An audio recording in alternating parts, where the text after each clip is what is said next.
आइन शिकनों और मुजरिमों के इजलासों और एलामियों की कोई हैसियत नहीं है। सुप्रीम कोर्ट के खिलाफ एलामिया जारी करने पर फवाद चौधरी पीडीएम के किरदारों पर बरस पड़े। कहा, उम्मीद थी ये इजलास करने वाले आटे की राह में जान बहक होने वालों की शहादत पर माफी मांगेंगे। ये गिरोह पाकिस्तान की संगीन मुआशी और सियासी सूरत हाल का जिम्मेदार है।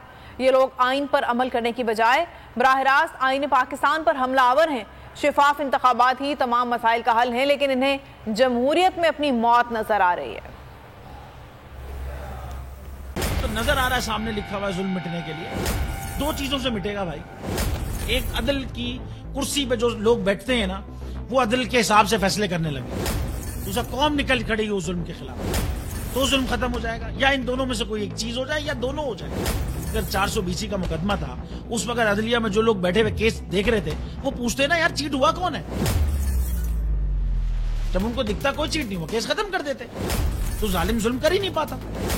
9 जजेस ने नोट बिफोर किया मेरे केस को, यार 1.5 साल चला।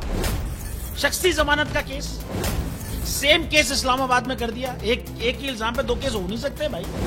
मतलब 60 दिन का वक्त होता है। 102 दिन के बाद मैं जीत गया, केस बरी हो गया। 102 दिन के बाद अपील फाइल की, एक्सेप्ट कर ली। नहीं करते ना एक्सेप्ट, खत्म हो जाता ना जुल्म यार। भरी अदालत में मुझे बरी कर दिया, फिर पता नहीं क्या हुआ 2.5 घंटे बाद का नोट बिफोर। मैं नहीं सुनता ये केस, खड़े रहते अपने फैसले, मिट जाता जुल्म। अल्लाह ताला ने बिठाया इन कुर्सियों पे इनको यार, ये अल्लाह ताला की तरफ से फैसले करने हैं। तो या तो ये फैसले आएंगे, जुल्म मिट जाएगा, या कौम खड़ी हो जाएगी जुल्म के खिलाफ।